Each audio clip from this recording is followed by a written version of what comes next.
అందరికీ అర్థం అవ్వాల్సిన విషయం ఏంటంటే ఎందుకు కాకినాడ పోర్టు పైన మనం దృష్టి సారించాం, ఎందుకు పదే పదే కాకినాడ పోర్టు గురించి, ఈ రైస్ స్మగ్లింగ్ గురించి ఎందుకు ఈ విధంగా మనం ఆందోళన చెందుతున్నాం.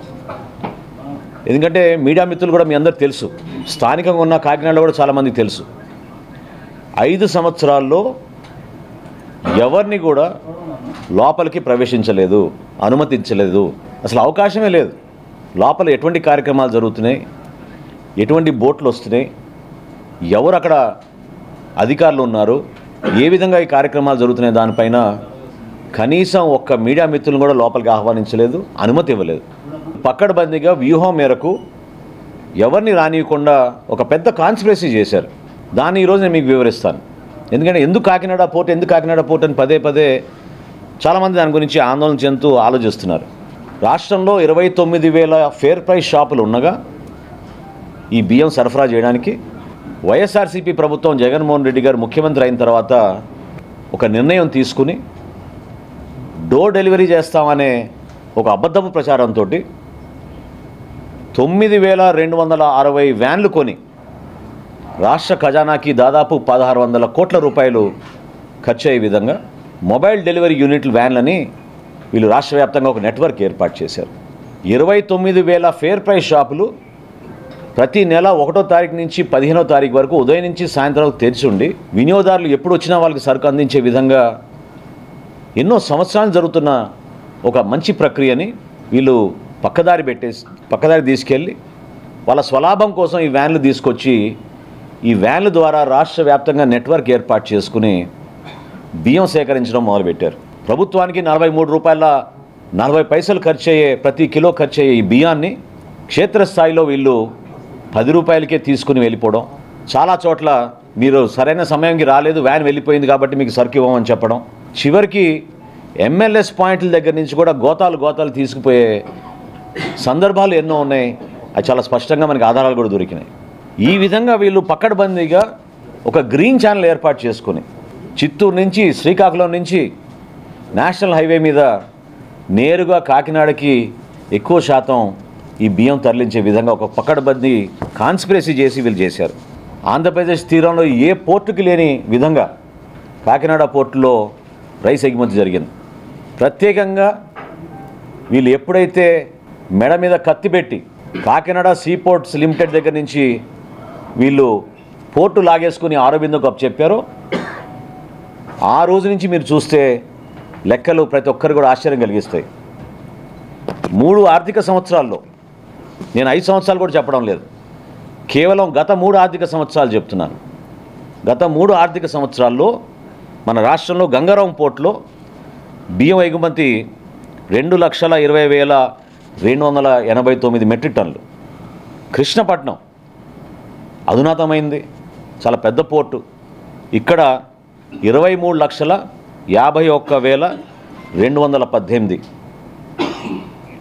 విశాఖపట్నం అన్నిటికన్నా పెద్ద పోర్టు, 38,02,000 మెట్రిక్ టన్నులు. ఇప్పుడు కాకినాడకు వస్తే లెక్కలు చెప్తే మీరే ఆశ్చర్యపోతారు. కాకినాడ పోర్టులో వీళ్ళు దుర్మార్గంగా ఈ 3 సంవత్సరాల నుంచి చేసింది 1,31,18,346 మెట్రిక్ టన్నులు.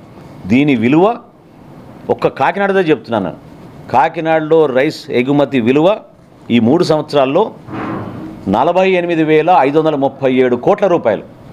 అంటే ఏ స్థాయికి చేరారో చూడండి మీరు. 48,537 కోట్ల రూపాయలు వీళ్ళు అక్కడి నుంచి బియ్యం ఎగుమతి చేశారు కాకినాడ పోర్ట్ నుంచి. ఎంత పెద్ద కాన్స్పిరసీ జరిగిందంటే జగన్మోహన్ రెడ్డి గారి ప్రభుత్వంలో ఆయనే ముఖ్యమంత్రి, ఆయనకి తెలియకుండా జరగదు కదా. ఆరోబిందో రియాలిటీకి కాకినాడ సీపోర్ట్స్ ఎందుకు 41% వాటా ట్రాన్స్ఫర్ చేసింది, ఏ సందర్భంలో చేసింది, ఏ విధంగా బెదిరించి భారతదేశంలో కార్పొరేట్ చరిత్రలో ఏనాడు జరగని విధంగా కేవీ రావు గారిని వారి కుటుంబాన్ని బెదిరించి ఏ విధంగా వీళ్ళు 41% వాటా రాయించేసుకున్నారో ఖచ్చితంగా బయటికి రావాలి. కాకినాడ సీపోర్ట్స్ లిమిటెడ్కి ఆరోబిందో రియాలిటీ ఏ విధంగా దూరింది. గతంలో కూడా బియ్యం ఎగుమతులు జరిగినాయి, కానీ ఈ స్థాయిలో ఎప్పుడు జరగలేదు.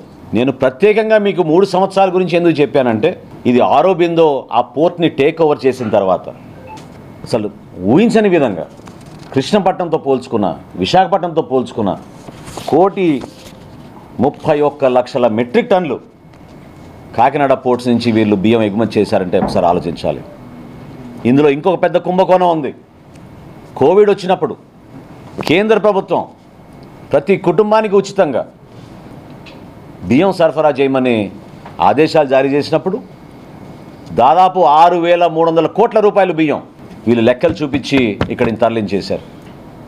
2020, 2021, 2022 ఈ 4 పోర్టులు కూడా నేను మీకు చెప్పిన లెక్కలు కోవిడ్ అప్పుడు జరిగిన ఎగుమతులు. లేకపోతే అసలు రైస్ ఎక్స్పోర్ట్ లేదు ఆ పోర్టుల నుంచి. ఓన్లీ కాకినాడ పోర్ట్ నుంచి రైస్ ఎక్స్పోర్ట్ ఉంది. మొత్తం కేంద్రీకృతం చేసి వ్యవస్థని వాళ్ళ గుప్పిట్లో పెట్టుకుని జిల్లా అధికారులు, పోలీస్ యంత్రాంగం, విజిలెన్స్ యంత్రాంగం అందరినీ వీళ్ళు పూర్తి స్థాయిలో కేవలం వాళ్ళ స్వలాభం కోసం ఉపయోగించుకున్నారు. మీడియా మిత్రులకు అందరూ తెలుసు, పుంఖాలుగా మీరు రాస్తూ ఉన్నారు. గతంలో ఎప్పుడైనా ఈ విధంగా బియ్యం సేకరణ జరిగేదా? ఒక వ్యవస్థను ఏర్పాటు చేశారు. 1000 కేసుల పైన నేను మంత్రి అయిన తర్వాత ఈరోజు నా రాష్ట్ర వ్యాప్తంగా బుక్ చేశాం. సమాజం కోసం ఉపయోగపడే రైస్ మిల్లులు, ఉపాధి కల్పించే రైస్ మిల్లులు కూడా వీళ్ళు వాళ్ళ గుప్పిట్లో తెచ్చేసుకుని ఈ రైస్ స్మగ్లింగ్ చేయడానికి ఉపయోగించడం మొదలుపెట్టారు. వీళ్ళు ప్రధానమైన ఆలోచన ప్రతి ఒక్కరిలో రావాల్సింది ఏంటంటే, ఈ రోజున కాకినాడ సీ పోర్ట్ని జగన్మోహన్ రెడ్డి గారు తన చేతుల్లో లాక్కోవడానికి ఇంత దౌర్జన్యం ఎందుకు చేశారు? ఎందుకు కేవీ రావు గారి కుటుంబాన్ని ఈ విధంగా హింసించి ఇబ్బంది పెట్టి భారతదేశంలో కార్పొరేట్ చరిత్రలో ఎప్పుడు లేని విధంగా బలవంతంగా 41% వాటా బిగ్గెస్ట్ షేర్ హోల్డర్గా మార్చారు ఆరోబిందో రియాలిటీని ఈ రోజున. దీని వెనుక ఎవరున్నారో ఇప్పుడు ప్రజలకు అర్థం అవ్వాలి. ఖచ్చితంగా సమగ్రమైన విచారణ జరుగుతోంది.